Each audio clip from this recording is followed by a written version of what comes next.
Surgeon General of your Army, I know that the subject of this film is a deadly enemy and a menace to our armed forces. For too long, we have allowed a social taboo to prevent effective discussion and action. Now, it is high time we met the enemy with all the force and knowledge at our command. I am sure that Dr. Parent agrees with me. I completely agree with what General Kirk has told you. The lifeblood of a democracy is your ability to understand and act upon a problem once the facts are presented to you. The purpose of this motion picture is to give you the facts, and then you, as individuals and citizens of a democracy, must take action.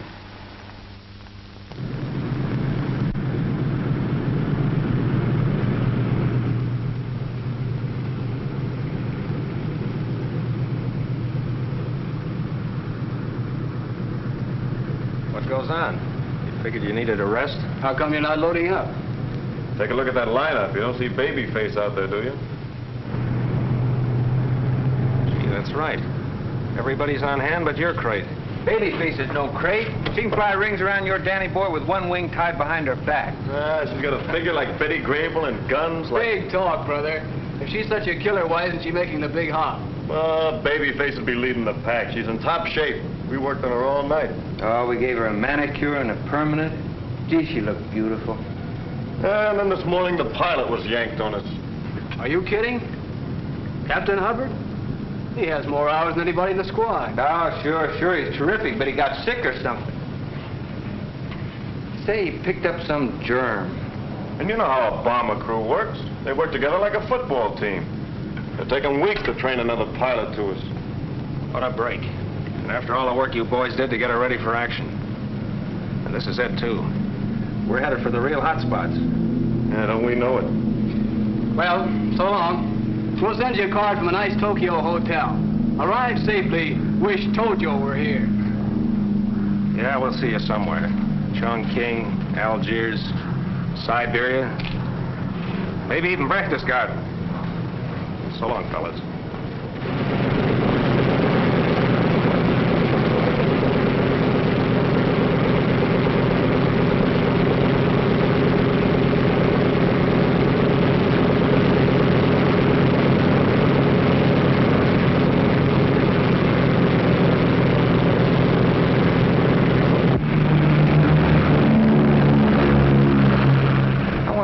Germ could knock out a flying fortress.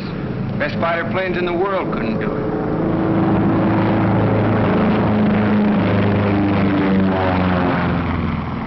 There they go, Colonel. Babyface could have been up there with them. I kept her out, crew and all. Bad luck. We'll have to work fast and get you back into action. Action? I know I'm through flying for good. I know I'm headed either for an asylum or a seeing-eye dog. I wouldn't have minded so much getting the works from a Messerschmitt or a Zero if I had a couple of good pokes at them first. But this way... Captain, I wouldn't try to tell you how to handle Babyface. Why tell me how to run my business? What do you mean, sir? I mean you don't know a thing about syphilis. Except that you got it. Here, take a look at the enemy before we start dropping bombs on him. Focus here. Those little wriggling things, they're the syphilis germs, the spirochetes. They've gotten into your body tissues, but we are going to kill them before they do any harm. Before they do any harm? That's what I said. Medical science has developed a specific cure for syphilis.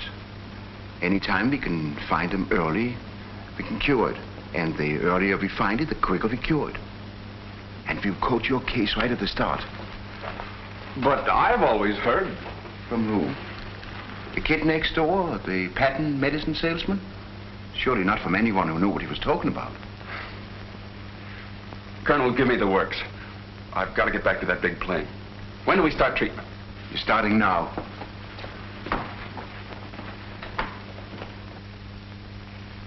How long before I can be around people? Less than a week. And you won't be contagious if you keep up the treatments. How many treatments? You're going to have a series of arsenic shots in your arm and bismuth shots in your hip. About 56 altogether. Sit down.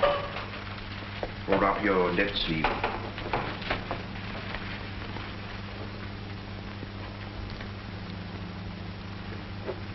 Make a fist.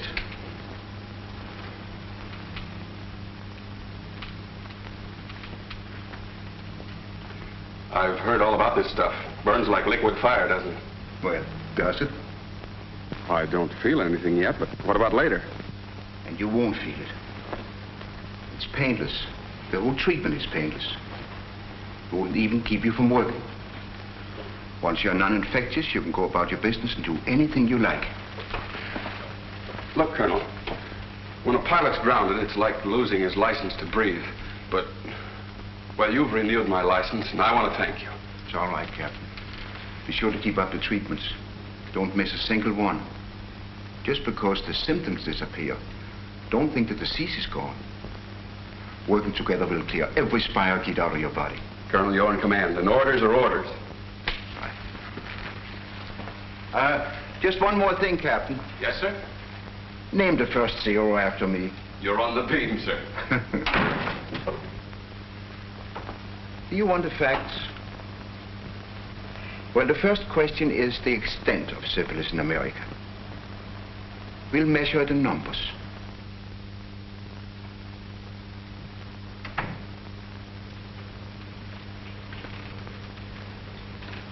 Allow me to introduce several members of a local draft board who induct hundreds of young American boys every week.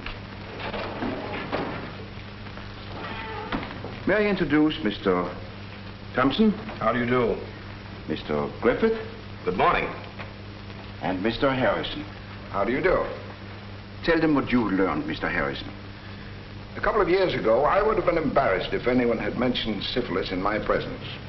Now I realize that I was just shutting my eyes to a very serious condition. Henry, you've got our figures. Out of every 1,000 men who appear before this board for induction, we've had to reject 41 because of syphilis. At first, we thought there must be something wrong with this district. So we wrote to the Selective Service headquarters in Washington. Tom, tell them what headquarters wrote back. The national average is 47 able-bodied men rejected for syphilis out of every 1,000 examined. There are some states in the Union, however, where the average is as high as 170 men rejected for syphilis out of every 1,000. Thank you, gentlemen.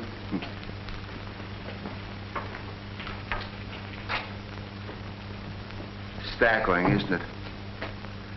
Now, let's visit an Army hospital. Let us check up on the Army itself. Remember, we are still measuring syphilis by numbers. Come along. How do you do? Yes, we're losing a lot of men to venereal disease, Colonel. Thank you. You can see for yourself.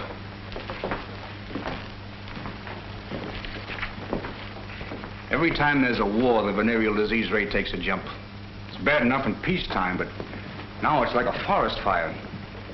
No organization of saboteurs could do half this damage to our army. We average 30 venereal disease cases each year out of every 1,000 men in uniform. That means 300,000 men put out of action each year in a 10 million men army. And every one of those men is a casualty, as far as combat is concerned. Think of that, 300,000 casualties without even a battle. Well, I'm sorry to have to run out on you, Colonel, but I'm swamped with work.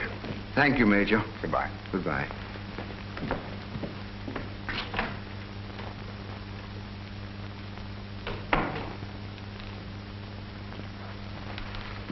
Remember, the men of our army come from every walk of life. They are a true cross-section of America. For syphilis is no respecter of wealth or social position. It attacks the Park Avenue millionaire as well as the Bowery tramp. And now, let us measure the spread of syphilis in dollars and cents, and cost to the taxpayer. It costs the taxpayer $10 million every year to pay for the care of the syphilitic blind in public institutions. There are 23,000 cases of insanity caused by syphilis in state asylums. They cost the taxpayer $14 million annually. Another $31 million is spent annually in private institutions. The Veterans Administration spends $82 million every year on hospitalization and disability pensions for syphilis cases. Amazing, isn't it? Now let us measure the spread of syphilis in heartbreak.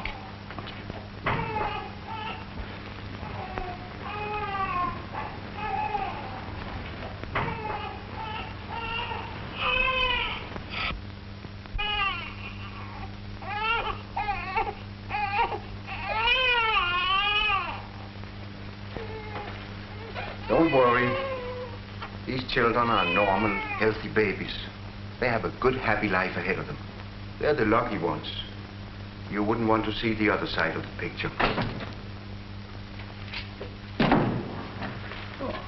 Good morning, Doctor. Good morning, Colonel. Would you tell our friends how this problem involves mothers and babies? Certainly. Last year, about 96,000 children were born in this country to mothers with syphilis. 34,000 of the babies were born with congenital syphilis. If we could have discovered the condition of the mothers before the 5th month of pregnancy, we could have treated them, and the children would have been born perfectly healthy. I guess the mothers were ashamed to admit the disease, or they didn't understand it, or maybe they were just afraid, or they didn't know they had it. Excuse me, Colonel. I'm sorry if you sounded bitter. But then doctors see the heartbreak, the suffering, the tragedy firsthand. And they know that all of it could be prevented with ease. We could put syphilis in a class for typhoid fever, diphtheria, and smallpox. I'm getting all worked up, too. I only meant to present the facts. And we now know fact number 1.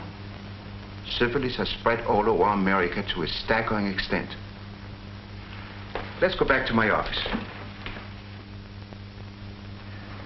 Well, now that we know the extent of syphilis in America, let us consider what can be done about it. Is it a necessary evil? Is it something science is unable to fight, or is it simply too powerful for the human race to cope with?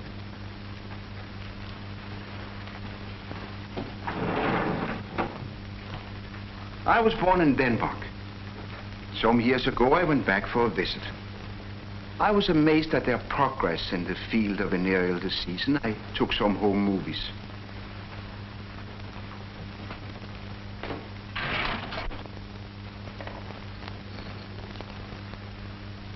Well, you can see for yourself how Denmark attacks the problem.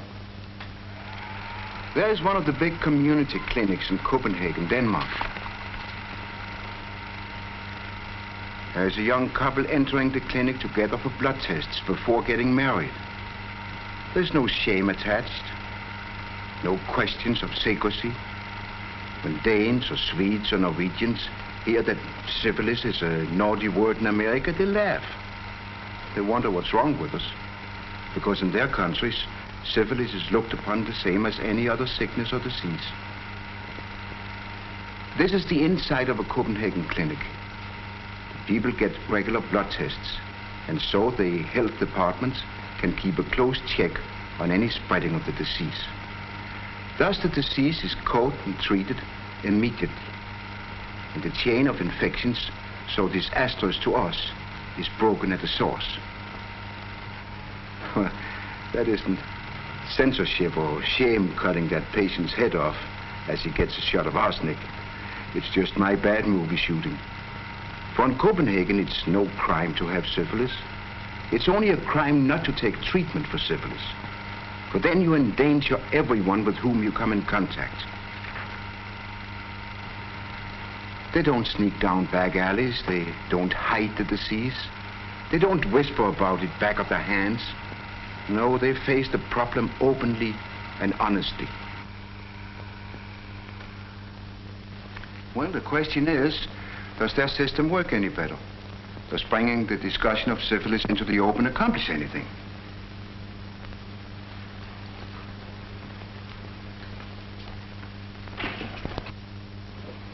Well, here's the result. The population of New York State is roughly equal to that of Sweden, Norway, and Denmark combined. Each of the little figures represents 2,000 new cases of syphilis reported a year. So in the last year, before the Nazi invasion, New York State, one of the most progressive states in fighting syphilis, had 50,000 new cases reported. Denmark, Norway, and Sweden combined had only 2,000. So now we know fact number 2. Syphilis can be stamped out. As widespread as it is in our country today, we could almost completely wipe it out in no time. It's all very well to talk in terms of figures and countries representing millions of people, but the question is, what can you and I as individuals do about it? Well, first thing you must do is to have a blood test. Yes, I mean you. The need for a blood test means you and me, as well as the village idiot. Go to your family doctor, or if you can't afford a private physician, go to your local health clinic. I'll show you what to do. Come along. We'll call on a young private doctor I know. Come along.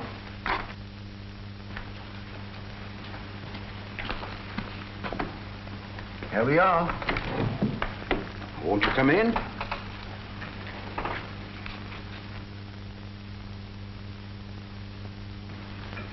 Don't be afraid. Come on in. Colonel Jensen to see you, Doctor. Thank you, nurse. How do you do, Doctor? Hello, Colonel. What's the matter? Need a prescription for orange juice and castor oil? No, I've come for a blood test. Oh, good idea. I had one myself last week. I brought some friends along. I want them to see how it's done. Splendid. Everybody should know all about blood tests. Will you come this way? Well, come on.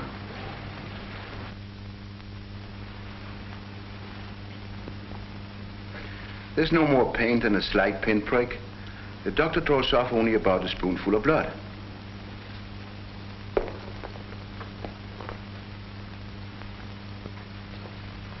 I'll send this to the laboratory and you should have your report tomorrow afternoon. This is what most people call a Wassermann test. Will you explain that, Doctor? Yes. Actually, our new test is an improvement over the Wassermann. We now have about 5 or 6 new and better blood tests, absolutely accurate. But the public calls them all the Wassermann test. The main thing is that they tell if any spirochetes are in the body. That's right. A blood test is the best and most accurate check on spirochetes. Yes?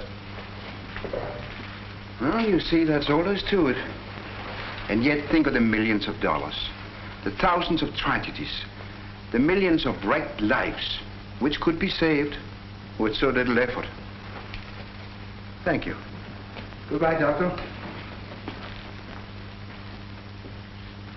Fact number 3. The way to stamp out syphilis is for everyone to take blood tests. And wherever syphilis is located, have it treated and cured. Well, it sounds like ABC, doesn't it? Well, it's that easy, and it's up to you.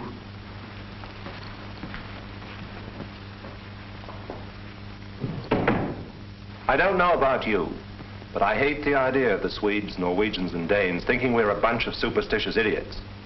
Let's show them we're as adult and intelligent as they are. Let that be our plan of conquest, the conquest of disease. The children who follow us must inherit health and freedom and happiness. The scourge of disease must be wiped from the land, and then there will be a new day ahead. A day without insidious, lurking, evil sicknesses. A day without a useless, hypocritical attitude which refuses to name a germ, yet permits the horrible devastation caused by it. Syphilis. Say it. Syphilis. Learn about it. Have a blood test to make sure you haven't got it. And working together, we will stamp it out. Here we have told only part of the story of venereal disease control. Untold is the fine work our churches, schools, and social agencies are doing to prevent the promiscuity which spreads infection. It is important to remember that the only sure way for the individual to avoid infection is to avoid exposure. Learn the facts. With knowledge and intelligent action, the people of America can eradicate the venereal diseases.